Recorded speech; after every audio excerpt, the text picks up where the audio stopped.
official On the Mark tribe leader of the Pacific Rim and such. Justin, so good to have you back, folks. It's Justin Tang. I'm glad to see you again. You are looking well, man. Thank you, Matt. It's been what, 2 years since we last spoke in person? Yeah, and you haven't changed a bit. Off the top of the show, folks, I was saying to Justin, apparently he's found the fountain of youth because he's been teaching golf for 20 years and he looks like he's 25. Whereas the stuff's aged me a bit more than you, man. It's called good sunscreen and good hair wax. All right.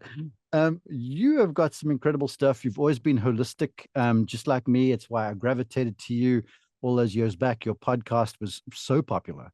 And so a reprise is great. And we've got a few things that you brought to my attention that I want to dive right into. And the first one, you made a statement, and I'm going to read this statement, your text back to you. And then I want you to elaborate. And the statement goes as such: the golf swing is not a beauty contest. Just look at Jim Furyk. Your swing system must be robust enough to explain why aesthetically displeasing swings can still control ball flights. Now, Yeah, I want to stop before you go. In the era of data, video cameras, everyone's a swing analyst because they've got their own iPhone or Samsung or whatever.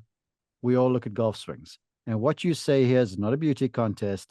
You need to explain why, even if your swing is not that pretty, why it's still able to control the ball flight. yeah, we need to unpack that statement about the golf swing not being a beauty contest. I guess in this aspect, we can talk about the golf swing being beauty in the eye of the beholder. Yeah. So we must remember the words of Butch Harmon. He said that we are teaching human beings, not golfers. So we need to understand what went into this golf swing. So for example, if you're teaching a guy like Nadal, the professional tennis player, his swing looks a little bit funky, but I understand that he's a scratch player. Looks like a Now, topspin forehand. If you've watched him, yeah, honestly, it looks like a exactly. topspin forehand. And that's because of his time spent honing his tennis swing. So if you don't understand that and you try to shoebox him into, oh, you got to be on this 10 plane golf swing or 1 plane golf swing or 2, 3, 4, 5 plane golf swing, as the notable coach Phil Rogers says, the more planes you have in the hangar, the better your game is. But it does not apply to good players. Let me explain. If I had a Jim Furyk when he was 17, after his swing is set in his DNA, and you try to undo that, you're asking for trouble. But if a beginner came to me with, say, a swing that's off plane with a grip that's not compatible to the desired ball flight, do you change that? Yes, because the pattern is not set. Now, for a PGA Tour player, only one thing matters: what you write at the end of the round. Yeah, score. Is it a 71 or a 61? So if whatever you're using to help that golfer does not result in consistently lower scores, then may I suggest that that perhaps is not the solution for that particular professional, Yeah. as correct as it may look on paper. Now, you mentioned ground reaction forces, you mentioned head motion, you mentioned things like the kinematic sequence, but what produces those things? I said in our earlier podcast, intentions create forces on the golf club expressed in the motion of the swing. And my dear mentor, Sean Foley, says, what creates intentions? Desire creates intentions. So we need to unpack all these things. We need to be a great fact finder as a coach to understand what is it that drives the desires and the intentions of the golfers in order to effectuate a change in their golf swing. And sometimes it may not be the golf swing. It could be that the professional golfer or the golfer that's standing in front of the coach, he just doesn't understand strategy, or his diet or his physique may not be that great, so that he runs out of gas on the last 3 holes of his round. So we need to be a great fact finder and piece together the puzzle and understand, why does this golfer not improve despite spending countless hours on the range, despite understanding every nuance of golf swing technique. Yeah. It's I not got the golf swing, as we mentioned before, Ma, or rather, there is the game of golf and there is playing golf swing. They are two very, very separate matters. mm, well, you referenced Butch Harmon. He was on the show, and one of the statements that I kind of built a chapter in my book around, Lessons from the Best, was he goes, in the Harmon family, we believe in teaching people to play golf. And everyone would go to him and think, well, what you going to do to my swing? But he's more going to work with you on making that number at the back side, bottom side of the card, the right side of the card, lower. Correct. Because as Martin Hall, I mean, we're throwing out all these names, these legends of our industry, of which you're one. Martin Hall's like, if you keep doing what you've been doing, you're going to keep getting what you've been getting. And the true measure Correct. of the golf swing, John Jacobs, my idol, my mentor, Jacobs was like, the measure of your golf swing is what the golf ball does, not the way it E- looks. Exactly. Mark, have you seen any PGA Tour scorecard that has a column that says, A, who's your coach? What swing technique are you using today? I've not seen that. No, but you know what? It's so fun to dig into our golf swing and analyze and this sort of stuff. Oh, come on, man. You know it. No, 100%, Mark. It's like a very intricate puzzle. And when we look at the top 25 players on the PGA Tour money list every year, every swing is different. Yep. Every grip is different. Every stance width is different. Every ball position is different. So how can we say you got to follow X, Y, Z positions? You got to follow my ball position. You got to follow, you got to be on this, uh, I don't know, 27.5 degree swing plane. Why 27.5? Why not 25.5? What's the arbitrariness of this all? Well, you say So, that, and it gets me thinking of a statement I've heard before by Terry Rolls. You know, yeah, Terry is one of those thinkers. He likes to, super smart. yeah, and he likes to say things just to kind of rile a person up a little bit and almost to tend to test one's intellect. And he always talks to me about the bell curve, you know, which lives in life. You have Oh, yeah. hours on either side, then you have the middle.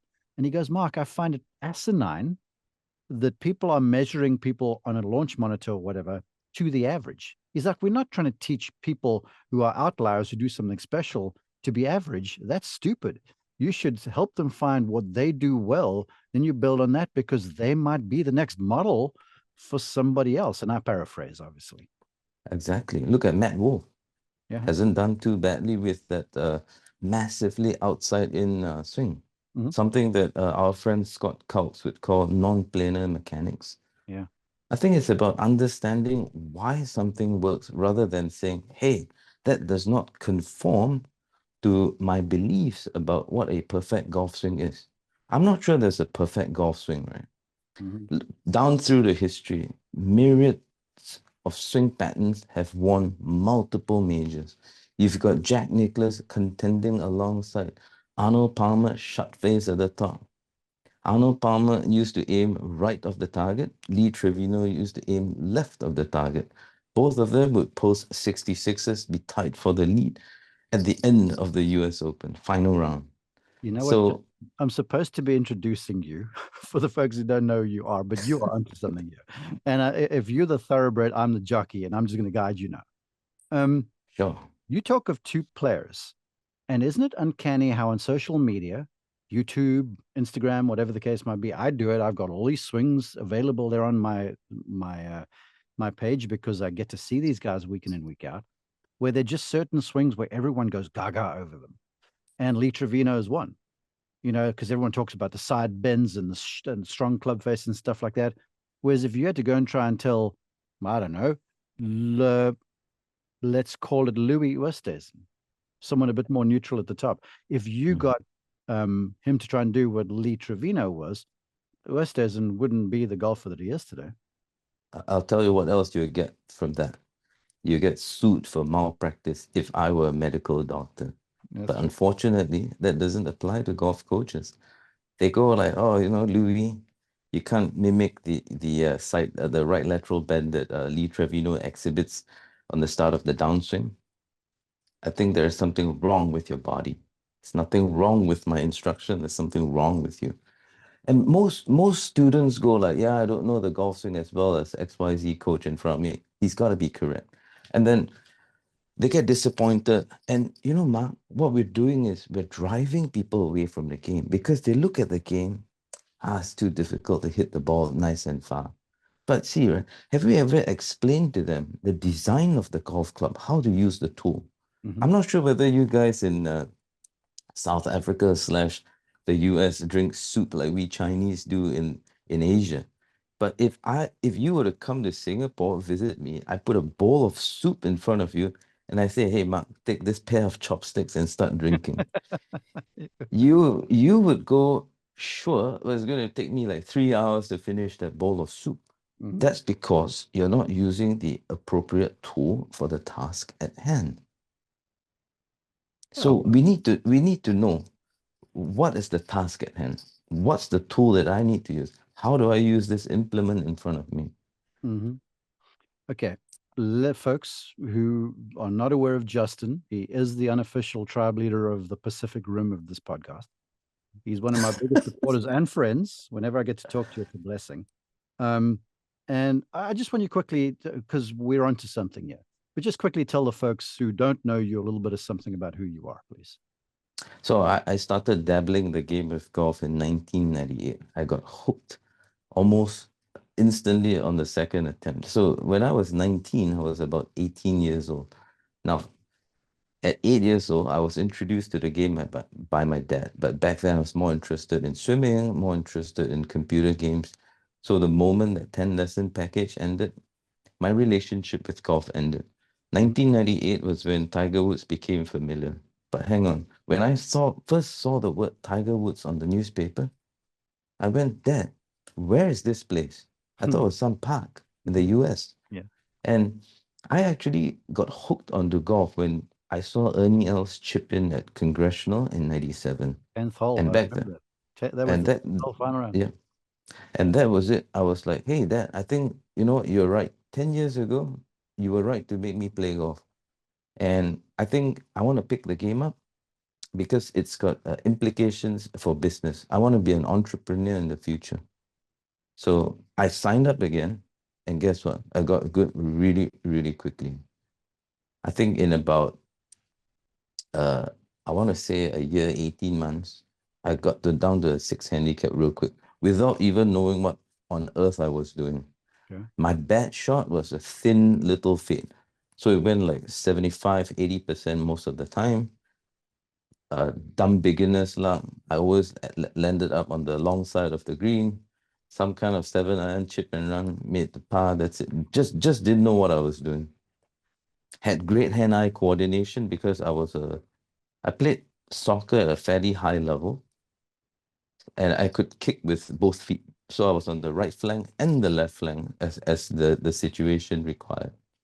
So, but then I started to ask the question, why do I play well sometimes? And why do I play like a beginner on other occasions? And then during a round of rugby, I dislocated my left shoulder. I couldn't do much. So I started reading Golf Tips magazine. Came across this advertisement that says, I can help you hit the ball the length of 3 football fields through the air. It was my friend Bobby Schaefer, who Yeah. was one of the high priests of the golfing machine. So Mhm. I got the video. He kept mentioning the book, The Golfing Machine, The Golfing Machine. So I got my sister, who was in the US, to buy me a copy of that book. So actually, I have it here. It's the Bible. It's your Bible. There we go. Uh-huh. There we go. So the book came. I'm like, you know what? You got me a wrong book. This is not a golf book. This is basically a physics and geometry textbook. Left it on the shelf. 2003. That was the advent of golf forums in the US. I dug deep into it. Then I started meeting people like Lynn Blake, Chuck Evans. Went to the US in '05. Got really mired in golf swing technique. Hmm. They're talking about golfing machine, talking about MORAD, stack and tilt. 2010, I I met Kelvin Miyahira. Yeah. And since then, it's been a never-ending journey of golf swing technique. But at the same time, I was also very interested in social psychology, how people learn, how people retain movement patterns, and how people repeated movement patterns under duress. Mm-hmm. So the two kind of came together, and uh, I I guess I came up with my own performance pentagon, my own style of teaching, and things really uh how does I started speaking more to Jim Hardy, Yeah. and then I realized somehow out in the Asia Pacific Rim, I managed to put together something that the really top coaches were using. So Jim is fond of saying the next ball has to be better. Yeah. And that kind of underlies my teaching philosophy. If the guy in front of me doesn't improve within the next three shots, then one of three things is going on. I misdiagnosed him. He can't do what I'm telling him to do, or he's just not interested. It's either one of them. And I think for the second one, if he can't do it physically, then you must have at least five different ways of communicating the same principle to the student. Mm. You almost have to have a bag of tricks. You do, which is why you resonate with me. And what I love is your journey, very much like mine. You know, good player, circumstance led us to teaching, very technically focused as you learn how the golf swing works, all the inner workings and such like that. But the more you learn that, you kind of get to a place where, and I'm getting to an observation here. You get to a place where it's like, gosh, there's so many immeasurables to this, even though data plays a big role in Oh, this. You know, exactly. it's a holistic game, and that's why I appreciate you. So, with that being said, one of the statements I want to address with you that you made, which is gospel, man, this is biblical. You're like, we are teaching human beings, not golfers. Oh And yeah. I feel like, and I get into knockdown, drag out arguments with people when I'm on like shows and I'm asked to be a pundit about what's upcoming, prognosticating in the next event. And they're like, well, this course he's played well and strokes gained say this. So, I mean, he's going to win. I'm like, come on, man. Golf is way more real than that. You know, if it would just plug and play, you'd see the same results all the time. So, Yeah, what if, so talk about that comment that you made, please. yeah, I mean, what if your player is going through a divorce with his wife and he didn't tell you about it? And all you're hammering him is about, hey, look, your face to path. That's not what what we want Yeah. for a push fade or push draw, as the case may be. I think it's so holistic, right? Show me a good player that comes to you with a chart and says, "Hey, coach, I've got all my numbers all set. Ground reaction forces all sequencing the right manner. Gain factor, correct number from segment to segment. Wrist positions, all done. Show me that guy, and I would like to look at his track record. Is he winning every single tournament? Is he shooting 61 on every single round?" Mm-mm. And we know that that's not the case. So clearly, it's more than just golf swing technique. I'll get back to your question, but I think I want to make an important lay the background for this. So what do good players work on then? So I've got an analogy, right? It's like surfing. Mm-hmm. You've got the surfer, you've got the surfboard, but you've got to be in the waves. You've got to be in the water, and when the waves come, that's your turn. That's your chance to surf. Surfer, I'm talking about the golfer's body, his ability, his talent, hard work is put in.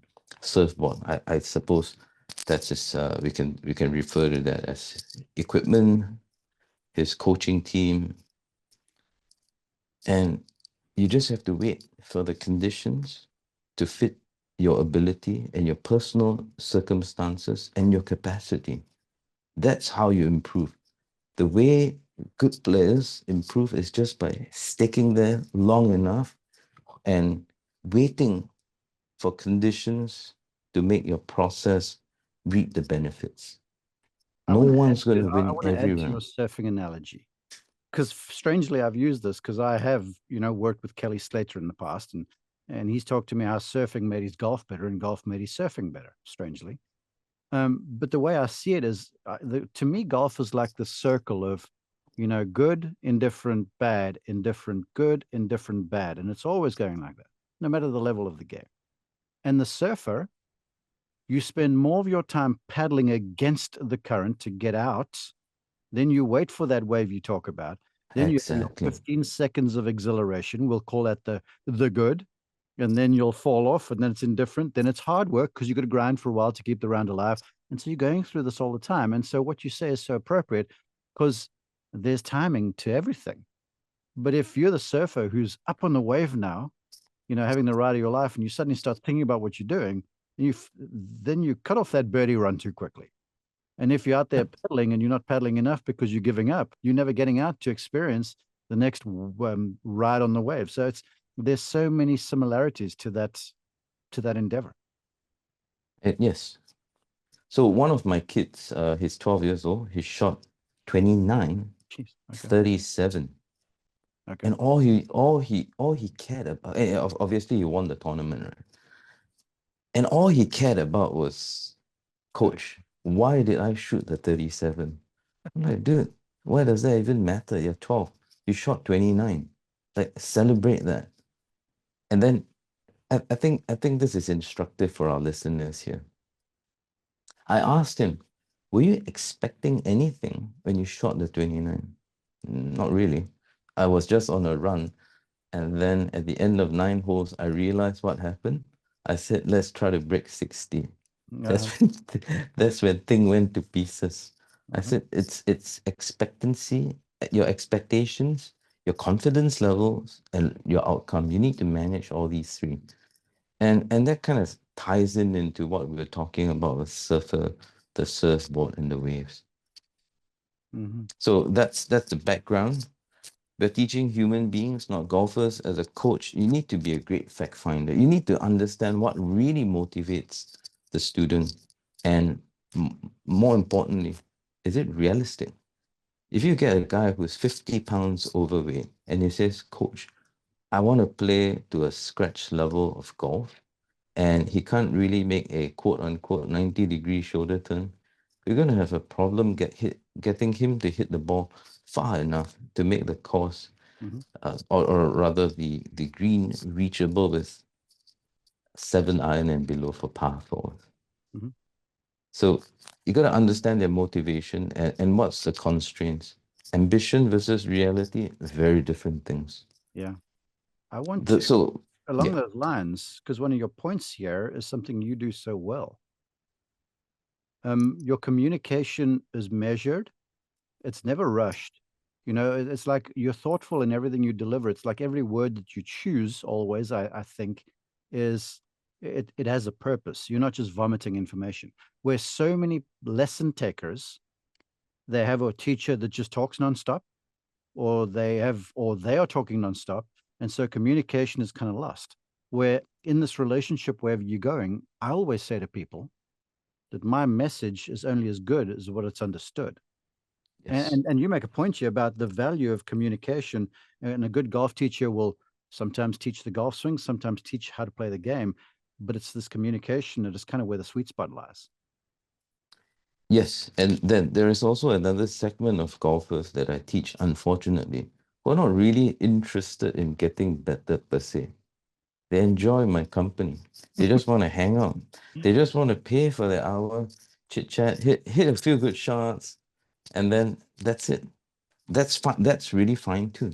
So you really need to understand the motivation. So if I'm teaching that class of golfers, there is absolutely no point in using fancy anatomical terms. Oh, let's take out my sports balls. Let's see what your kinematic sequence is. It's really pointless. And there are some really good players who say, hey, coach, I don't really care what my kinematic sequence is. I don't really care what my grip's doing. I don't really care what techniques.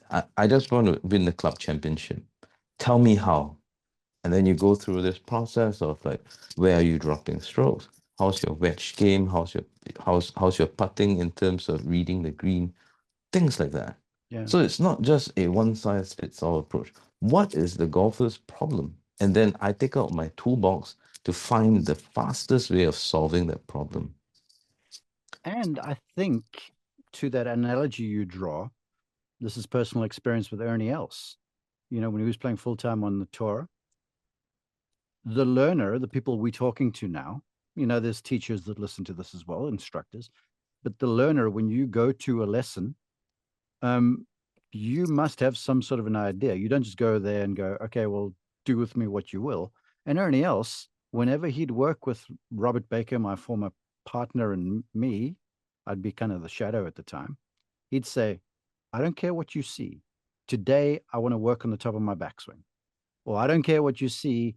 Today, I'm focusing on my balance. And as teachers, we had to be disciplined about that too, because the learner is the guy with the hands on the rubber end of the club who eventually is trying to achieve the goals. We're just kind of the, you know, the assistant along the way necessarily. We're not the star of the show. We are the coach. And coaches help to educate golfers. The word educate in Latin means to draw out from. Yeah. We want to help the golfer draw out their best talent. And at some level, only the person knows what's best for them. At some level. I'm talking about very elite golfers. They feel things that a coach will never be able to imagine. Like, Mark, I'm drinking a nice cup of coffee. I Mhm. can describe to you how it tastes like, how it feels like. But that's really subject to myself. Like, I'm pretty certain you're not going to experience the same experience I do when I drink that mug of coffee. So in some ways, you want to provide a tailwind for the golfer to help them reach their goals. And at the same time, you also want to provide guardrails for your golfer. Now, if one of my good golfer comes to me and says, "Hey, coach, and this is a true story. Mhm. College player, he came to me and said, I need to change my swing. I said, why? What's the motivation for that? Oh, I pull hook one shot every 72 hole tournament. I'm like, okay, you pull hook one shot out of in 4 rounds, and that's reason enough for you to change. Why not think about under what circumstances do you pull hook? Yeah. Then let's take it from there. Oh, when there's trouble left and right. So I say it's not your swing, it's the circumstance. You need to understand why you react to that sort of circumstances. And that to me would be addressing the problem with a low-hanging fruit approach. Yeah. As opposed to, okay, let's take apart the proverbial iPhone and oops, Mark, did we lose a screw somewhere? Phone doesn't work now. And you've done this long enough. We've seen throughout history, guys says, hey, I've got the best season of my life. I want to get to the next level. I'm going to work with XYZ coach. I'm going to tear apart my swing. Never hear from them again. That is more common than what we read in the press. Mm. Along Look those at lines, yeah, that's rampant on the PGA Tour. There's some good golfers right now. I won't mention names, guys who had big seasons that now all of a sudden retooling stuff, and they're two prominent golfers that are in the midst of that, and their games have gone sour. Now, I'm sure that they'll find a way back to the summit, but I also want to say this, and this is along the lines of some of the ideas you've pitched at me. Um, for a long time, I worked with Larry Myers. There's the flag on the wall. And he had worked with a few instructors, and his game had fallen rough. It was towards the end of his PGA Tour career, lining up the Champions Tour. And he comes to me for a few sessions. So he goes, what do you think? And I'm like, well, this is what I think. But first, I want you to tell me what you did when you were playing well. What were your swing thoughts? What were your feels? And he looked at me and he goes, well, no one's really ever asked me that. And I'm like, why? You've won multiple events on the tour. You've won a major. You found your way to the summit. Let's how about we try and follow that road for a little while before we try and chart a new path. Now, I'm making this statement because I want your commentary and your insight. and listeners, viewers, this is not just for the pro golfer, this is for every golfer, because you all kind of know what you're able to do, and we've all got goals and stuff, but help the teacher help you. That's the thing. Don't just go there and go, well, do what you will, because the teacher's going to do what he or she will, and that might not work out well.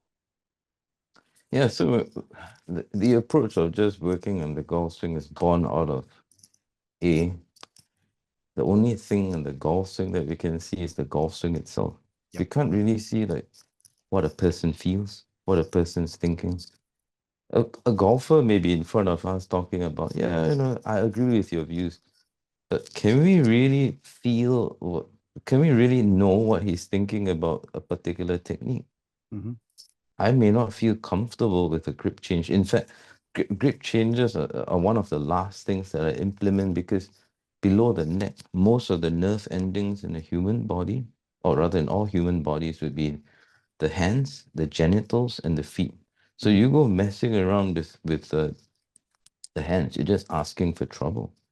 So in that regard, I think most golfers, most golf coaches are taught in the way that, hey, look, start off with GASP. So it starts off with a very concrete view of the golf swing, like And stop for a what I'm sec. seeing. Well, one sec. And for the sake of understanding, folks, GASP is grip, alignment, stance, and posture. It's like the golf coaching fundamentals. Okay. Exactly. So that's the only thing that we can see. But the unseen things at the highest level are what makes changes. And down throughout history, like for example, Jim Furyk, he's the only PGA Tour golfer to shoot 58 and 59 on two separate occasions. Career winnings, $71.5 million. I know of a lot of pro golfers with perfect looking swings who would happily trade their careers for gyms. Oh, yes. But Mark, here's the rub. They don't want his swing. They don't want his swing. They want his results, but they don't want his swing. Because that's the own that's so it's an ego driven approach that I'm talking about here. People see the golf swing, but that's the result of what's internal. What's internal is hard to get at, which is what we're talking about. You got to be a great fact finder. What did this golfer used to do before he started playing golf? What does he think about getting the ball up in the air? These are things that we need to understand. When I see my female students, my male students backing up this way, I know they look at the golf club as though it's a spatula to help the ball up in the air. That's it. So sometimes I don't even need to put my hands physically on them. I say, hey, let's hit this golf ball right into the basement of this driving range. Straight away, they're more centered. Intentions. You can mess around with their intentions, it's going to show up in their golf swing. Make that statement again. It starts with intention, creates focus, etc. Forces, IFM. Intentions create forces Forces. on the golf club Yeah. Mm-hmm. expressed in the motion of the golf swing. So if I look at the golf club as a spatula to help the ball up in the air, I definitely will get my center of pressure, center of mass behind the ball. I would tilt my spine backwards, try to lift the ball up in the air. That's expressed in the motion. So if you're only trying to fix the motion, sometimes it works, sometimes it doesn't. You better have a multi-pronged approach of trying to solve this problem of the golfer not hitting the ball solidly in front of you. Mm-hmm. If all you are a one-trick pony, you're not going to last very long with the student. The more money the student pays you, the higher the expectations. If you can't fix them in 3 shots or better, interest is gone, paying this guy too much, wasting my money, wasting my time. Or this game sucks, it's too difficult. Mm. Love you. Holding the teacher's feet to the fire. Okay. I've kept you for a long time. It's amazing how the time flies when you're around. So I want you to wrap this kind of with marching orders for the learner, because we've kind of talked around the subject a bunch. And here's a great insight that you texted me. And it's beware of false sayings. I've done a podcast on myths in the golf swing before. but you call it false sayings like drive for show, putt for dough. And there's some instructional things like keep your head down, keep your eye on the ball, keep your left arm straight, shift your weight, all the sort of, I call them Advil for the golf swing. So I'm saying I want you to talk to the learner now and go, look, there's so many things that are said around grill rooms and on practice tees that have been passed down through the ages that they are just not good at all with creating the intention in the learner that you say is so important to moving this club appropriately. I think it's about asking deep questions. It's not just about accepting sayings and go, okay, you're a better golfer than me, therefore what you say must be correct. Yeah. I think it behooves the learner to go that next step and say, why is that so? Not born out of arrogance, but can you explain to me why, what does drive for show, putt for dough mean? And in this day and age of data, it's easy to fall into this trap of spurious correlation. Oh, Mark, I shot 61 the other day. Wow. What were you thinking of? Nothing. I was eating Snickers. Mars bar. I think it's the Mars bar. So that's spurious correlation. But Yeah. understanding cause and effect means, oh, man, I actually hit 15 greens that day. Proximity was about 15 to 18 feet for most of those putts. That's why I shot a 61. And that is probably why you shot the 61. We also have to look at your driving distance accuracy of the tee. Maybe it was that new driver that you were using that was giving you 12 and a half more yards. You were hitting one club less into the green. Therefore, your greens in regulation rose for that round. So it's understanding spurious correlation and cause and effect. That's when it comes to paradoxes in the golf swing. Yeah. Another one that I want to share with our learners, our listeners, is this. There is an absolute way of looking at the golf swing. That's hard numbers. Your hand is above the shoulder line, your hand's below. Hard numbers. Hard numbers, hard visuals. It's if your shaft plane is 21 degrees, your spine is 27.5 degrees. Those are hard numbers. But if you're a guy that has always been setting up with too much weight on the trail side, and now I say, hey, Mark, you need to feel like you're setting all your weight on the lead side. You're going to feel that you're stacked on the left side. Feel. But when we look at you on camera, you're perfectly centered. That's the relative aspect of changing your movement pattern. So, guys, what I'm saying is this. When your coach tells you to feel a certain a movement, it may or may not be what you think it is. For example, I like to get my slicers to go, let's shut the face at the top. Yeah. They go, coach, I really can't do that. Like Lee Trevino or Arnold Palmer or Gary Woodland. I said, it's fine. I just need you to feel as though your left wrist or your lead wrist is bowed. And then when they look at the camera, they go, oh, it went from cup to kind of flat. So that's golf mathematics for you. A plus B equals to C. And that's what the legendary John Jacobs and Jim Hardy gave to the world of golf instruction. What I call the neutral swing. If I can neutralize your golf swing, Mark, our listeners, you're going to hit the next ball better. I want to say this quickly to put a bow on the neutral swing thing. Lucas Glover, who is a hell of a ball striker, has been entire career. He's the wily veteran that's kind of dumb like a fox. He plays country boy, but he's super wise. And if he's very thoughtful. And so I said to him, tell me about how you prepare for an event. And he goes, Monday is always get to my base camp, my neutral. Okay. Because I might have been playing in the wind last week. So now I'm leaning a bit more left. So Monday, we just get back to what my neutral is. Okay. He goes, then Tuesday is learn the golf course. Wednesday is just tighten things up and get ready for the tournament. But the start of every week, Lucas goes and finds his neutral, which could be, it could be, well, I got the face too closed because I was like hitting low balls the whole day long, or whatever it might be. But it's always just getting back to base camp, and then from there they venture out on the next adventure in the tournament.